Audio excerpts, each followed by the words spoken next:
పిల్లలు అమెరికాలో చదువుకుంటే చూస్తాకెళ్ళలేదు. చంద్రబాబు నాయుడు గారు ఏది బెంగళూరు విజయవాడ తిరగలేదు. ఆయన తిరిగేది ప్రతిదీ కూడా ప్రభుత్వ పనుల మీద తిరిగితే ప్రభుత్వ సొమ్ముతో వెళ్తా ఉన్నారు తప్ప పూర్తిగా ఏదైనా చంద్రబాబు నాయుడు గారు కానీ లోకేష్ గారు కానీ ప్రయాణాల విషయంలో ఏదైతే వైట్ పేపర్లా ఉన్నారో ఎక్కడ తప్పు చేసే పరిస్థితి లేదు. ఏది వృధా ఖర్చులు చేసే పరిస్థితికి చంద్రబాబు నాయుడు గారు కానీ ప్రభుత్వం కూడా అంగీకరించే పరిస్థితి లేదు. వృధా ఖర్చుల గురించి జగన్మోహన్ రెడ్డి ఎంత తక్కువ మాట్లాడితే అంత మంచిది. ఎందుకంటే బూమరాంగ్ అయి తిరిగి తనకే తగులుతుందన్న విషయం మర్చిపోయి ఈరోజు జగన్మోహన్ రెడ్డి వెనకాల ఉన్న వాళ్ళు కూడా అతన్ని బూమరాంగ్ అయి అతను తగలాలని అతను కూడా ఎంతో మాట్లాడిస్తూ ఉన్నారని కూడా గ్రహించాల్సిన పరిస్థితి ఉంది. ఈరోజు చంద్రబాబు నాయుడు గారు కానీ లోకేష్ గారు కానీ పవన్ కళ్యాణ్ గారు కానీ వీళ్ళ యాత్రలు వీళ్ళ ప్రయాణాల గురించి పూర్తిగా వైట్ పేపర్ రిలీజ్ చేయడం కూడా ప్రభుత్వం సిద్ధంగా ఉంది. ఏదైతే ఒక అబద్ధాన్ని పదే పదే చెప్తే నిజాలు అవుతాయనే ఒక భ్రమలో ఈరోజు జగన్మోహన్ రెడ్డి బతుకుతూ ఉన్నాడు. జగన్మోహన్ రెడ్డి చెప్పే మాటలు కానీ వైకాపా చెప్పే మాటలు కానీ వైకాపా నాయకులు చెప్పే మాటలు కానీ విశ్వసించే పరిస్థితిలో ఆంధ్రప్రదేశ్ ప్రజలు లేరన్న విషయాన్ని ఒక్కసారి గుర్తించుకుంటే బాగుంటుందని కూడా. అన్నా చెప్పండి, మీకు అక్షాంశాలు రేఖాంశాలు అంటే తెలుసా? పూర్తిగా మేము చదువుకున్నాం, 10th క్లాస్ వరకు అని చదువుకున్నాం. పూర్తిగా దాంట్లో మాకు చిన్నప్పుడు నేర్పారు. మాకు 7వ తరగతి నుంచే అక్షాంశాలు రేఖాంశాలు కూడా నేర్పడం జరిగింది. పూర్తిగా జగన్మోహన్ రెడ్డి లాగా భూమి ఎక్కడ ఉందో తెలవకుండా చేసే పరిస్థితి అయితే కాదు, కానీ పూర్తిగా తెలుసుకునే పరిస్థితి అయితే ఉంది.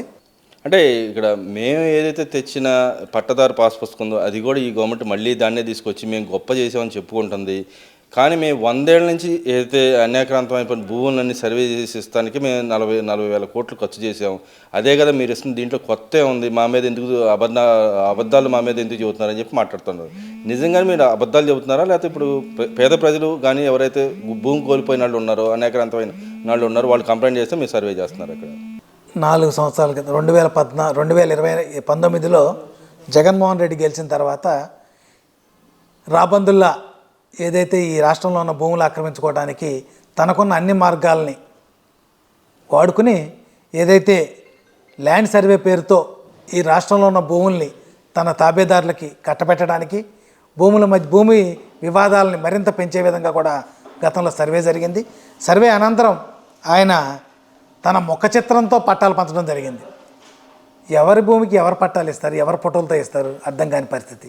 అలాగే ఈరోజు నాన్ జ్యుడిషియల్ స్టాంప్స్లో కూడా తన ఫోటోతో జ్యుడిషియల్ స్టాంప్స్ రిలీజ్ చేయడం జరిగింది.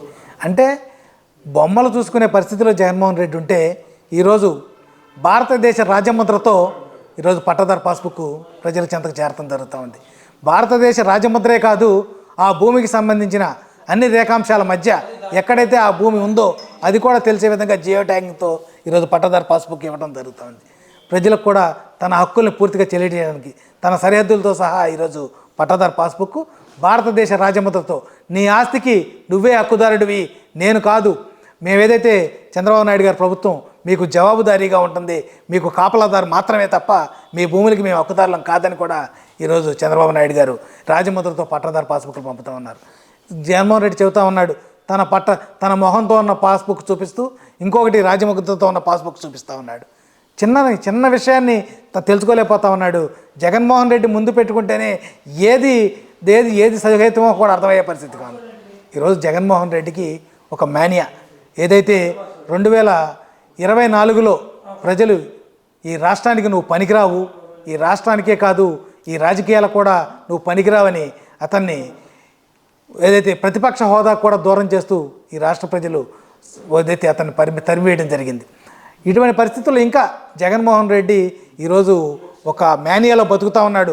తాను ఇంకా పదవిలో ఉన్నాను, నేను ఇంకా ముఖ్యమంత్రిగానే ఉన్నాననే ఒక మేనియాతో జగన్మోహన్ రెడ్డి ఉండడం జరిగింది. ఈరోజు ప్రతిదీ కూడా ఆయన మాట్లాడే మాటలు ఇంకా అహంకారం చావని జగన్మోహన్ రెడ్డి కనపడతా ఉన్నాడు. గత 5 ఏళ్ల పాలనలో ఈ రాష్ట్రానికి ఎంత విధ్వంసం సృష్టించాలో అంత విధ్వంసం కూడా సృష్టించిన వ్యక్తి జగన్మోహన్ రెడ్డి. అంటే ఇక్కడ ఆయన చెప్తా ఉన్నాడు, ఇంకో మాట కూడా చెబుతాడు, వాళ్ళ నాయకులు కూడా చెప్తున్నారు. గాంధీజీ ఏదైతే మన ఇండియన్ కరెన్సీ ఉందో కరెన్సీకి ఆయన బొమ్మకి 2 కంపారిజన్ చేసి మాట్లాడుతున్నారు కొంతమంది నాయకులు. అసలు అది సహేతుకం అంటారు? అసలు ఇండియన్ కరెన్సీలో ఉన్న గాంధీ గారి బొమ్మకి జగన్మోహన్ రెడ్డి గారి పట్టాదారు పాస్ పుస్తకానికి అసలు సహేతుమైన సంబంధాలు ఉన్నాయంటారా? ఇప్పుడు ఇండియన్ కరెన్సీ మీద గాంధీ గారి బొమ్మ వేసిన దానికి ఏదైతే ఆంధ్రప్రదేశ్ పట్టాదారు పాస్బుక్ మీద జగన్మోహన్ రెడ్డి బొమ్మ వేసిన దానికి గాంధీ బొమ్మకి గాడ్సే బొమ్మకు ఉన్నంత తేడా ఉందండి. ఏదైతే గాంధీ గారి బొమ్మని నోటి మీద వేసి ఈ భారతదేశం గౌరవిస్తే గాడ్సే బొమ్మను వేసి పంపించాడు ఈ జగన్మోహన్ రెడ్డి. ఇది చూసిన ప్రజలంతా కూడా గాడ్సే బొమ్మతో మాకు అవసరం లేదు, గాంధీ గారి బొమ్మని గౌరవిస్తాం తప్ప అనే పరిస్థితి ఉంది. జగన్మోహన్ రెడ్డి నాయకత్వంలో ఉన్న నాయకులంతా ఈరోజు అతన్ని వదిలి పారిపోవడానికి సిద్ధంగా ఉన్న పరిస్థితి. ఏదో నలుగురిని మాట్లాడుకుంటూ వాళ్ళతో పేటీఎం లాగా నాయకులను కూడా మాట్లాడిస్తే పరిస్థితి కనపడతా ఉంది తప్ప జగన్మోహన్ రెడ్డి ఈరోజు పూర్తిగా ఈ రాజకీయ వ్యవస్థకి ఏదైతే ఒక మన 4 సంవత్సరాల క్రితం ఒక వైరస్ వచ్చి ప్రజల్ని ఏ విధంగా ఇబ్బంది పెట్టిందో కరోనా వైరస్, అంతకు మించి జగన్మోహన్ రెడ్డి అనే వైరస్ 40 ఏళ్ల పాటు ఈ ఆంధ్రప్రదేశ్ రాష్ట్రాన్ని వెనక్కి పంపించిన పరిస్థితి. పూర్తిగా ఈ జగన్మోహన్ రెడ్డి లాంటి వైరస్ని దూరం చేయడానికి ప్రజలంతా సిద్ధంగా ఉన్నారు. ఈ రోజే కాదు, ఏ రోజుకి కూడా ఆంధ్రప్రదేశ్ రాజకీయ చిత్రపటం మీద జగన్మోహన్ రెడ్డి అనే పేరు వినబడకుండా చేయడానికి ఆంధ్రప్రదేశ్ ప్రజలంతా కూడా సిద్ధంగా ఉన్నారు. అంటే మరి పేరునేనని కూడా దాన్ని సమర్థిస్తున్నాడు. మా నాయకుడు గొప్ప పని చేశాడు. మీరు చూపించే దాంట్లో ఏముంది? ఓన్లీ గూగుల్ మ్యాపేగా చూపిస్తుంది. మీ పట్టదారు పాస్ పుస్తకం క్యూఆర్ కోడ్ స్కాన్ చేస్తే దాంట్లో గొప్పే ఉంది, మేము చేసింది గొప్ప అని చెప్పి మాట్లాడుతున్నాడుగా. గూగుల్ మ్యాప్ అంటే ఏంటో తెలుసా? అంటే గూగుల్ మ్యాప్ అంటే ఏంటో తెలిస్తే కదా రాజకీయ సన్యాసం తీసుకున్నాడు సన్యాసిలాగా బతకాలి తప్ప ఈ మాటలు ఎందుకండి? ఇంకా అతన్ని రాజకీయంగా తన్ని తరిమేస్తారనే భయంతోనే రాజకీయ సన్యాసం తీసుకుని కొడుకు జీవితాన్ని కూడా నాశనం చేసిన ఏదైతే పేరుని నాని గారు ఈరోజు మాట్లాడే మాటలు ఏదంటే, ఈరోజు తను ఎలాగో జైలుకి వెళ్తాడు, జైలుకి వెళ్ళే ముందు ప్రజల దగ్గర ఏదైతే సానుభూతి సంపాదించుకోవడం కోసం అతను మాట్లాడే మాటలు కూడా పూర్తిగా ప్రజలు గమనించారు. అతను రాజకీయ సన్యాసి మాటలు ఎలాగో ప్రజలు పట్టించుకోరు కాబట్టి ఈరోజు ఏదైతే గూగుల్ మ్యాప్స్ ఒక నీ పట్టాదారు పాస్బుక్కే నీ భూమి హక్కులు చూపిస్తూ ఉందంటే ఇంకా అంతకన్నా ఏం కావాలి? నువ్వు ఇచ్చిన పట్టాదారు పాస్బుక్లో హక్కులు ఎలా ఏమో ఏదైతే హద్దులు ఏముందో కూడా తెలవని పరిస్థితి. ఇటువంటి పరిస్థితుల్లో ఒక అద్భుతమైన పట్టాదారు పాస్బుక్ని అలాగే ప్రజలు తమ హక్కులు కల్పించే విధంగా ప్రజల కోరికను మన్నించి ఈరోజు ఈ ప్రభుత్వం చేస్తామని తప్ప గతంలో ల్యాండ్ టైటిలింగ్ యాక్ట్ పెట్టి ప్రజల భూమిని కూడా నేను హక్కుదారుని అనే విధంగా జగన్మోహన్ రెడ్డి ప్రవర్తిస్తే మీ భూమికి మీరే హక్కుదారులు, మేము కాపలాదారులు అని చంద్రబాబు నాయుడు గారు ఈరోజు ప్రజలందరూ కూడా చెప్తా ఉన్నారు. అదేవిధంగా మన జోగి రమేష్ గారు నేను బయటకు వచ్చి మాట్లాడుతూ ఉన్నాడు. నన్ను అన్యాయక్రమంగా అరెస్ట్ చేశారు, 80 రోజులు లోపల పెట్టారు, అయినా నేను భయపడే ప్రసక్తి లేదు. ఇప్పటికీ ఛాలెంజ్ విసురుతున్న లోకేష్ కానీ చంద్రబాబు నాయుడు కానీ వచ్చి దుర్గడి దగ్గర ప్రమాణం చేయండి, లేకపోతే మీ ఇంటికి వస్తా, మళ్ళీ మీ ఇంటి దగ్గరికి వచ్చి నేను పోరాడతా అన్నాడు కదా.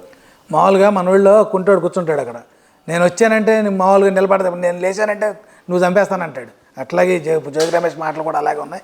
దొంగసారా అమ్ముకున్న జోగి రమేష్ ఈరోజు మాట్లాడుతున్నాడంటే ఇంకా వీళ్ళకి చేసిన తప్పు కూడా ప్రాయశ్చిత్తం లేని పరిస్థితి. ఇప్పుడు ప్రజలే క్షమించలేదు, గతం రాబోయే రోజుల్లో భగవంతుడు కూడా క్షమించిన పరిస్థితి ఈరోజు పేరునాని జోగి రమేష్ లాంటి వాళ్ళకి కనబడతా ఉంది. ఇంకొకసారి అంటే చంద్రబాబు నాయుడు గారి ఇంటి మీదకి వెళ్తే నాకు మంత్రి పదవి వచ్చింది అనుకున్నాడేమో, ఈరోజు రాబోయే రోజుల్లో భవిష్యత్తు విధంగా కూడా కనిపించే విధంగా చూస్తారు, ప్రజలంతా కూడా గమనిస్తూ ఉన్నారు. ఈరోజు జోగి రమేష్ మాటలు ఏంటంటే పడిపోయినా కూడా నేను పైన ఉన్నాననే పరిస్థితి కనబడతా ఉంది. ఈరోజు పూర్తిగా ఏదైతే మద్యం కేసులో జోగి రమేష్ అనేవాడు ముద్దాయిగా కనబడతా ఉన్నాడు. బెయిల్ అనేది ఏదైనా బెయిల్ తెచ్చుకోవడానికిను కేసు నిరూపించుకోవడానికి కూడా చాలా తేడా ఉంటుంది. ఈరోజు ఏదైతే జోగి రమేష్ మరొకసారి ఈ కేసులో ముద్దాయిగా ప్రజల ముందు నిలబెట్టడానికి పూర్తి ఆధారాలతో ప్రభుత్వం సిద్ధంగా ఉంది. ప్రతిదీ ఏదైతే మొలకల చెరువు కేసు కానివ్వండి, ఇక్కడ ఇబ్రహీంపట్నంలో కేసులో కానివ్వండి, పూర్తిగా జోగి రమేష్ పాత్ర ఉందనేది తేట తెల్లమైంది. అన్ని ఆధారాలతోనే ప్రభుత్వం అరెస్ట్ చేసింది. గత ప్రభుత్వంలాగా ఆధారాలు లేకుండా, ఎఫ్ఐఆర్ లేకుండా తీసుకెళ్ళి అరెస్ట్ చేసే పరిస్థితి మా ప్రభుత్వం అది కాదు. కక్ష సాధింపే లేదు. ఏదైతే ఎవరు చేసిన తప్పులకైనా శిక్షించే విధంగా కూడా ప్రభుత్వం నడుస్తాం తప్ప ఎవరి మీద కక్ష సాధింపుకి వెళ్ళే పరిస్థితే లేదు. ఈరోజు చంద్రబాబు నాయుడు గారినో లోకేష్ గారినో తిరిగితే పేపర్లో హెడ్లైన్లో వస్తాననే మాటలే తప్ప ఈరోజు సమాధానం చెప్పలేని పరిస్థితిలో వైకాపా నాయకులు ఉన్నారు. మరి అదేవిధంగా అయితే నేను విజయసాయిరెడ్డి గారు ప్రెస్ మీట్లో కూడా ఆయన ఈడీ దగ్గరికి వెళ్ళి తర్వాత ప్రెస్ మీట్లో మాట్లాడతారు. ఈ కూటమి ప్రభుత్వం విచ్ఛిన్నం చేస్తే కానీ నువ్వు అధికారం రావు, నీ పాదయాత్ర చేసిన ఉపయోగం లేదని జగన్మోహన్ రెడ్డి తిడతా ఉన్నాడు. ఇంకో పక్కన నా వల్ల అది అంత అవుతుంది, ఇంకో పక్కన బీజేపీతో నేను చట్టపట్టాలు వేసుకొని తిరుగుతానని మాట్లాడుతున్నాడు. దాన్ని ఎలా చూడొచ్చంటారు? నిజంగా మీ కూటమి ప్రభుత్వం విచ్ఛిన్నం చేసే అవకాశం ఉందా? ఆయన చేయగలడు అంటారు? అసలు కూటమి ప్రభుత్వాన్ని విచ్ఛిన్నం చేయాలనేది కలలుగానే మిగిలిపోతాయి తప్ప ఈ రోజున్న పరిస్థితిలో పూర్తిగా భారతీయ జనతా పార్టీ, జనసేన నాయకుడు పవన్ కళ్యాణ్, అలాగే తెలుగుదేశం పార్టీ అధినేత చంద్రబాబు నాయుడు గారి మధ్య పూర్తిగా సంతృప్త వాతావరణం నడుస్తూ ఉంది. ఏదైతే అన్ని విషయాల్లో కూడా ప్రభుత్వం 3 పార్టీలు కలిసి ఏకమాట మీద ఏకీకృతంగా ముందుకెళ్తా ఉన్నాయి. ఇటువంటి ఆశలు ఏంటంటే పడిపోయిన వాడు లేటం కోసం ఆశపడతానే ఉంటాడు. ఇటువంటి ఆశల్లో ఉండటమే తప్ప ఈరోజు విజయసాయి రెడ్డి గారు చెప్తా ఉన్నారు, పూర్తిగా జగన్మోహన్ రెడ్డి గారు ఏ విధంగా పతనం అయిపోయాడో కూడా ఆయన సొంత మనిషి, ఆయన మనసులో మనిషి. మొన్నటి వరకు ఆయన మనస్సాక్షిగా ఉన్న విజయసాయి రెడ్డి గారు తేటతెల్లం చేస్తూ ఉన్నాడు. ఈరోజు వైకాపాలో ఉన్న నాయకులు కూడా మారు మనసు పొంది అతని దగ్గర నుంచి పారిపోవటానికి సిద్ధంగా ఉన్నారు. ఆ భయంతోనే ఈరోజు ఏదో ఒకటి వాళ్ళకి భరోసా కల్పించడం కోసం జగన్మోహన్ రెడ్డి తెర మీదకి వచ్చి నేను రోడ్డు ఎక్కుతాను, బయటకు వస్తాను. 5 ఏళ్ళు ఇంట్లో పడుకున్న నాయకుడు, ముఖ్యమంత్రిగా ఉండి రోడ్డు మీద తిరగలేని నాయకుడు ఈరోజు మరొక్కసారి నేను రోడ్డు ఎక్కేస్తానంటే నమ్మే పరిస్థితుల్లో కేడర్ కూడా లేదు. ఈరోజు పూర్తిగా జగన్మోహన్ రెడ్డిని ప్రజలే కాదు వైకాపా నాయకులు కూడా విశ్వసించే పరిస్థితి లేదని కూడా తెలియజేస్తాం. అదేవిధంగా చంద్రబాబు నాయుడు గారు విదేశీ టూర్లతో సహా ఎక్కడికైతే బయటికి తిరుగుతున్నాడో ఖర్చు దాదాపు హెలికాప్టర్ కానీ ఫ్లైట్ ఖర్చులు దాదాపు 54 కోట్లు ఖర్చు చేశాడు. నేను గతంలో చేసిన దానికన్నా ఈయన ఈ సంవత్సర కాలంలో చేశాడు కదా, నా మీద దుమ్మెత్తి పోసారు, నా మీద అన్ని అక్రమంగా నా మీద దుమ్మెత్తి పోసారని చెప్పి మాట్లాడతారు. నిజంగానే వీళ్ళు వృధా ఖర్చులు చేశారు లేకపోతే గవర్నమెంట్కి సంబంధించిన అంశం? చంద్రబాబు నాయుడు గారు పిల్లలు అమెరికాలో చదువుకుంటే చూస్తాకెళ్ళలేదు. చంద్రబాబు నాయుడు గారు ఏది బెంగళూరు విజయవాడ తిరగలేదు. ఆయన తిరిగేది ప్రతిదీ కూడా ప్రభుత్వ పనుల మీద తిరిగితే ప్రభుత్వ సొమ్ముతో వెళ్తా ఉన్నారు తప్ప పూర్తిగా ఏదైనా చంద్రబాబు నాయుడు గారు కానీ లోకేష్ గారు కానీ ప్రయాణాల విషయంలో ఏదైతే వైట్ పేపర్లా ఉన్నారో ఎక్కడ తప్పు చేసే పరిస్థితి లేదు. ఏది వృధా ఖర్చులు చేసే పరిస్థితికి చంద్రబాబు నాయుడు గారు కానీ ఈ ప్రభుత్వం కూడా అంగీకరించే పరిస్థితి లేదు. వృధా ఖర్చుల గురించి జగన్మోహన్ రెడ్డి ఎంత తక్కువ మాట్లాడితే అంత మంచిది. ఎందుకంటే బూమరాంగ్ అయి తిరిగి తనకే తగులుతుందన్న విషయం మర్చిపోయి ఈరోజు జగన్మోహన్ రెడ్డి వెనకాల ఉన్న వాళ్ళు కూడా అతన్ని బూమరాంగ్ అయి అతను తగలాలని అతను కూడా ఎంతో మాట్లాడిస్తూ ఉన్నారని కూడా గ్రహించాల్సిన పరిస్థితి ఉంది. ఈరోజు చంద్రబాబు నాయుడు గారు కానీ లోకేష్ గారు కానీ పవన్ కళ్యాణ్ గారు కానీ వీళ్ళ యాత్రలు వీళ్ళ ప్రయాణాల గురించి పూర్తిగా వైట్ పేపర్ రిలీజ్ చేయడం కూడా ప్రభుత్వం సిద్ధంగా ఉంది. ఏదైతే ఒక అబద్ధాన్ని పదే పదే చెప్తే నిజాలు అవుతాయనే ఒక భ్రమలో ఈరోజు జగన్మోహన్ రెడ్డి బతుకుతూ ఉన్నాడు. జగన్మోహన్ రెడ్డి చెప్పే మాటలు కానీ వైకాపా చెప్పే మాటలు కానీ వైకాపా నాయకులు చెప్పే మాటలు కానీ విశ్వసించే పరిస్థితిలో ఆంధ్రప్రదేశ్ ప్రజలు లేరన్న విషయాన్ని ఒక్కసారి గుర్తించుకుంటే బాగుంటుందని కూడా వాళ్ళకి హెచ్చరిక చేస్తాం. అంటే గతంలో వైఎస్ జగన్మోహన్ రెడ్డి గారు హెలికాప్టర్ కొనడానికి డబ్బులు ఖర్చు చేశారు. ఆ హెలికాప్టర్ ఏమైందంటారు? ఇప్పుడు వృధా ఖర్చులు చేస్తున్నారు అట్లా చెప్తున్నారు. అదే జగన్మోహన్ రెడ్డి మాటలకి, తను మాట్లాడే మాటకి, తను చేసే చేష్టలకి పొంతం లేని పరిస్థితి. ఈరోజు మతి చెలించి ఏదైతే తన ఊహలకి లేకుండా ఓడిపోయే పరిస్థితిలోంచి మతి చెలించి జగన్మోహన్ రెడ్డి మాట్లాడే ఏ మాటని కూడా ఈ ఆంధ్రప్రదేశ్ సమాజం హర్షించట్లేదు, అతను స్వీకరించే పరిస్థితిలో కూడా లేదు. జగన్మోహన్ రెడ్డి కూడా ఒక్కసారి తన లండన్ మందులు రెగ్యులర్గా వాడితే ప్రమాదంలో ఎలా ఉందో కూడా తెలుస్తుంది. ఫైనల్గా ఒకటే మాట, ఆయన మళ్ళీ పాదయాత్ర చేస్తే జనాల్లో ఉంటాను, ఇంకో సంవత్సర కాలం ఉంది అంటున్నాడు, కాసేపు 3 సంవత్సరాల కాలం ఉంది అంటున్నాడు. ఏదో రోజులు అయిపోయినట్టు మాట్లాడుతున్నాడు. నిజంగానే ఆయన ఈ సంవత్సర కాలంలో ఉన్నానని గతంలో చెప్పాడు, ఇప్పుడన్నా ఇంకో సంవత్సర కాలం తర్వాత నుంచి పాదయాత్ర చేస్తాడు. దానివల్ల ఎవరికి ఉపయోగం, అసలు ఏం చెప్తాడు అనుకున్నారు? ఏం మాట్లాడుతున్నారు నాకు అర్థమైతే కదా. జగన్మోహన్ రెడ్డి పాదయాత్ర కాదు, పొర్లు దండాల యాత్ర చేసినా కూడా ప్రజలు గుర్తించే పరిస్థితి లేదు. జగన్మోహన్ రెడ్డి 5 సంవత్సరాల పాలనలో చేసిన పాపాలు ఆంధ్రప్రదేశ్ ప్రజలకు శాపాలై ఈరోజు బాధపడతా ఉన్నారు. అతన్ని మరొక్కసారి రాజకీయ యవనిక మీద చూసే పరిస్థితిలో ఆంధ్రప్రదేశ్ ప్రజలు లేరు. అతన్ని చేత్కరించుకునే పరిస్థితి. అతను పాదయాత్ర కాదు, పొర్లు దండాలు పెట్టినా కూడా ఆంధ్రప్రదేశ్ ప్రజలు విశ్వసించే పరిస్థితి లేదు, అతన్ని నమ్మే పరిస్థితి కూడా లేదు.